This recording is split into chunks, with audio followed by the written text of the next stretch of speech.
2 or 3. When the cryptids creak and the tombstones quake, Spooks come out for a swinging wake. happy haunts materialize, And begin to vocalize. grinning ghosts come out to socialize.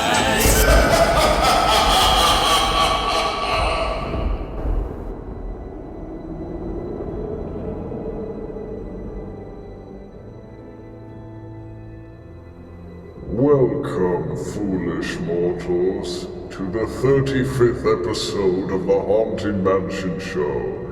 I am your host, your ghost host. Before we delve into the dreary depths of tonight's episode, I have a few simple pieces of news I wish to share with you. So let's get on with it, shall we? First and foremost, the 60th anniversary of Disneyland USA has come and gone. But it is predicted to last for another year or so, and that's no surprise really, given the location and the goody-goody feelings. It lasts for 24 hours a day. It's remarkable. To commemorate, we've set up a brand new photographic opportunity just outside the mansion. Do have fun, but not too much fun. You just might lose your head. Lose your head. Secondly, I've noticed a problem with our store recently. It appears some prankish spirit has grossly misplaced an item in Doc Perizak's sale for some of his merchandise. Behold, a happy nutcracker amongst our brand new happy haunting nutcrackers. I will personally send Edgar the Raven to fly towards the commotion of this problem and see to it that it is fixed immediately, and the spirit shall be punished. Last but not least, I bet you're all wondering about Guillermo del Toro's interpretation of the Haunted Mansion, and I still am. I can't blame you. With all of these, what do they call them, live-action remakes of classic movies nowadays, it's kind of puzzling how our Haunted Mansion has barely scratched the surface. But rumor has it that I think we might have found the movie star, this young mortal named Ryan Gosling. He doesn't look the part of a happy haunt, but I'm sure he will be eventually. And I can't wait for this film to terrorize the screen. With this Ryan Gosling fellow, has he terrorized the screen before? Well, I don't know. Let's move on, shall we? Let's go ahead and talk about our episode subject.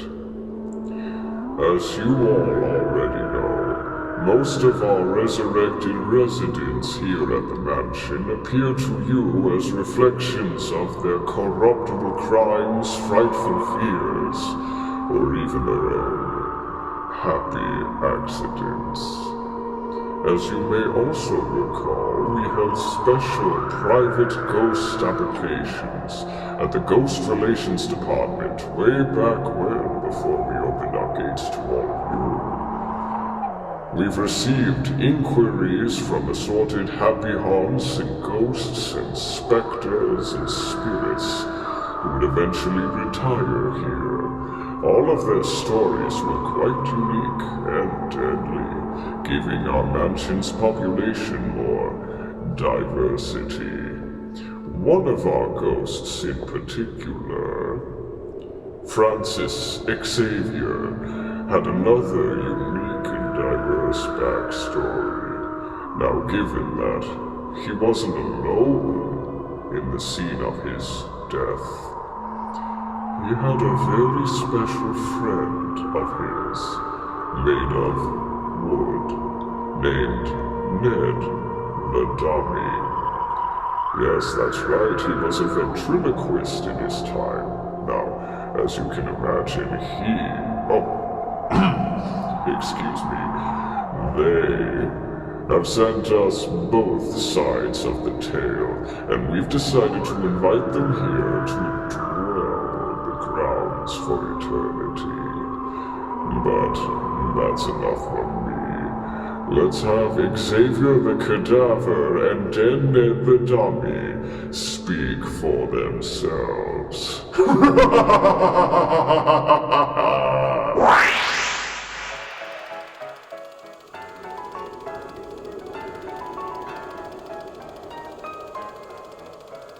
Well, howdy there. I'm Xavier the Cadaver, that is. I'm a somewhat new resident. No one's really seen me much, but I'm a kind of new resident to this here mansion. And I was wondering if I could join. Now, you might be wondering who's that feller sent behind me. Well, that's Ned. Dead Ned. He's a dummy I have. Right now he's dormant, 'cause that's the way dummies sleep. I put him that way because of what happened. I written it down in this here telegram, which takes up a couple pages. And he is pretty much why I'm a ghost now. I would have sent it to you, Mr. Ghost Host, but I forgot to send it. Well, I'll read it to you anyway. But frankly, I think videos travel faster than telegrams. Anyway, I'll get my hat off. Dear Mr. Ghost Host, hi there. I'm a new spirit in town. Well, actually, I've been around, but not a whole lot. And I'd like to join your home for a little while and appear briefly on the show. See, I'm a comedian here.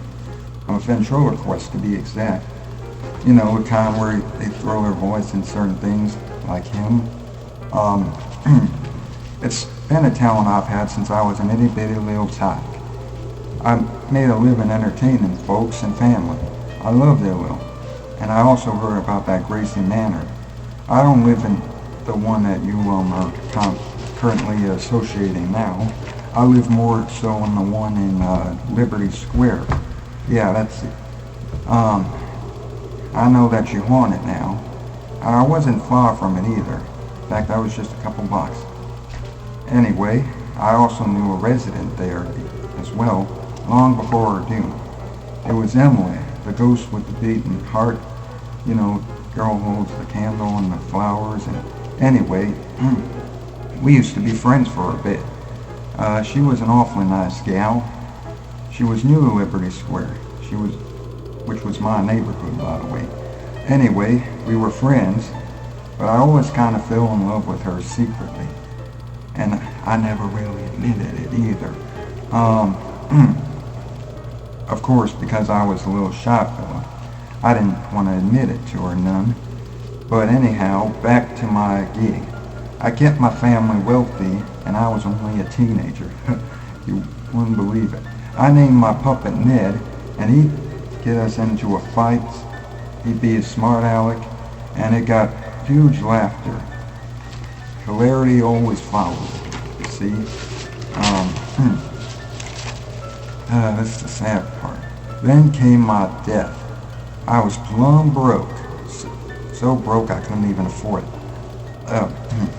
But anyway, my sister ran away with the dough with her no-good boyfriend. He was such a mean old... I can't even say what. Anyway, even Emily died, my friend and lover who I never told. I can saw her as a lover. And, of course, I was broke. And Ned got very bickersome, more bickersome than usual. He wasn't acting right. He didn't seem the way he used to. In fact, you would have sworn that a spirit from the depths of blazes rose and possessed his ornery soul. So I tried getting the gig at the mayor's office, where he held a convention. What could go wrong, I asked. That'd be a perfect way to rack up some dough. Oh boy. The irony is just stunning, ain't it, Mr. Ghost?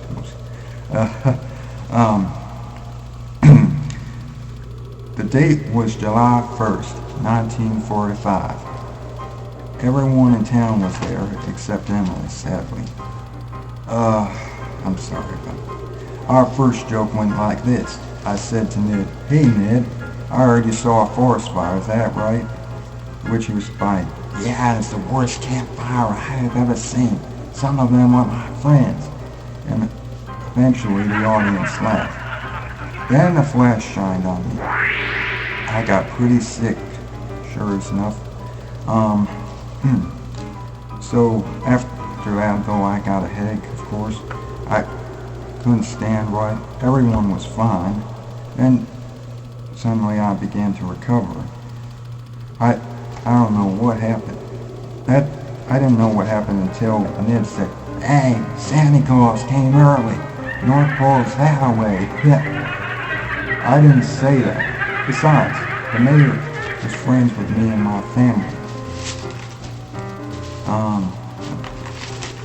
Sorry.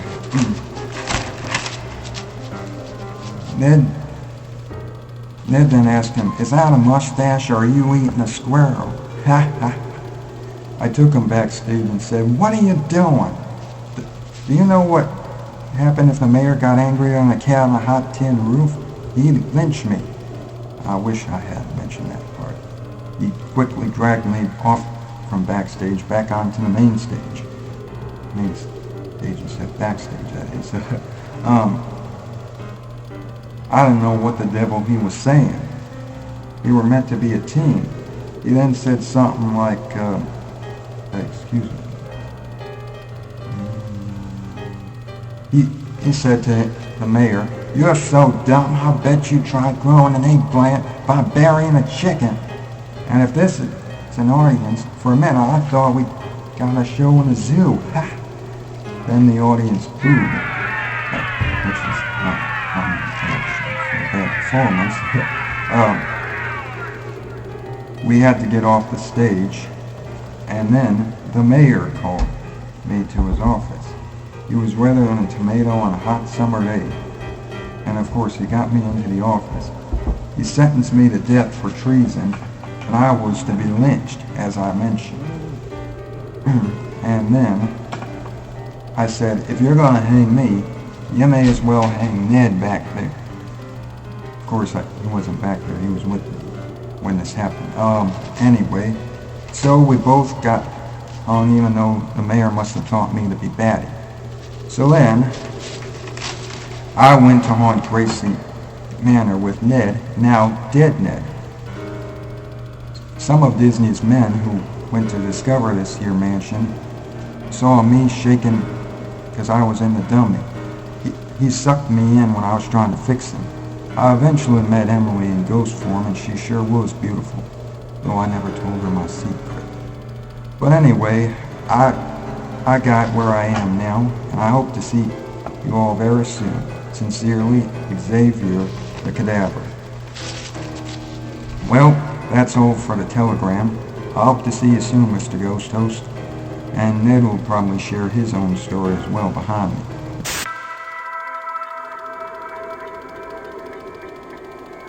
Close your eyes, close your eyes and oh, jeez, don't scare us like that.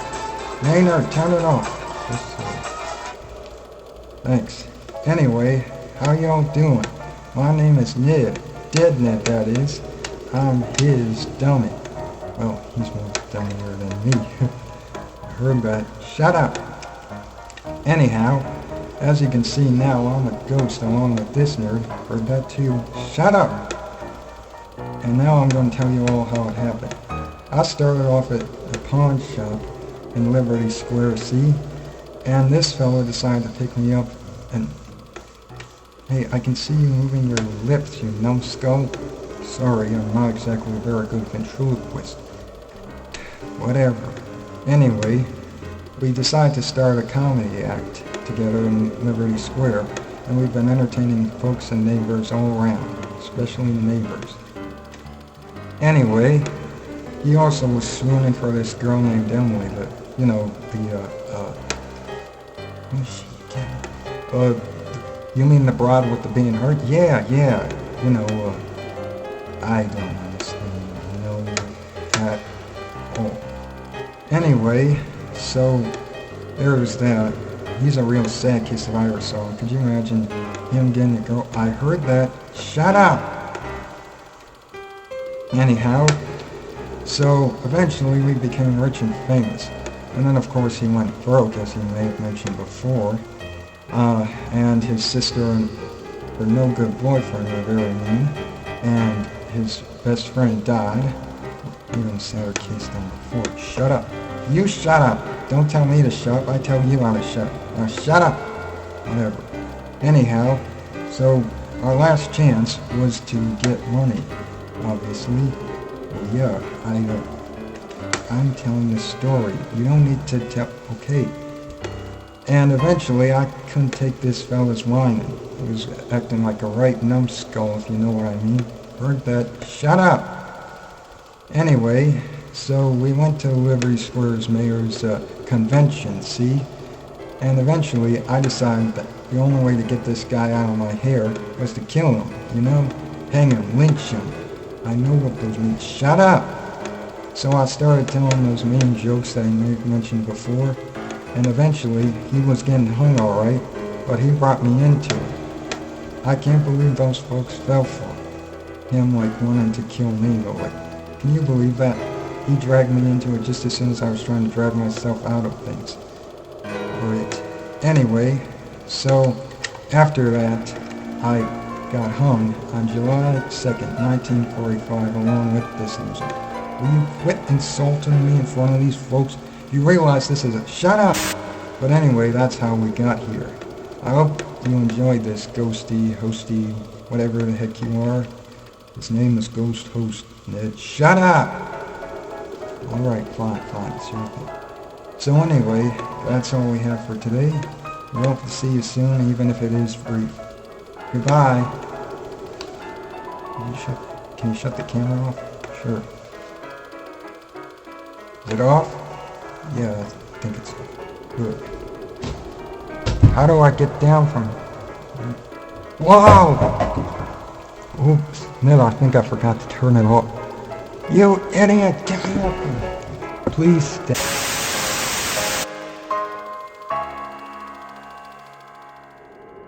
As you can see, mortal viewers, neither Xavier or Ned had any time off for good behavior in life. It seemed natural to invite them here. Do they bicker with each other? Yes, what pair of friends don't? Does it occur almost endlessly like a curse? Yes, sadly. But like everyone else who haunts the endless halls of Gracey Manor, it's a pleasure to see the folks enjoying themselves when they can. In fact, we're still inquiring to this day. There's 999 happy haunts here, but there's room for 1,000. Any volunteers?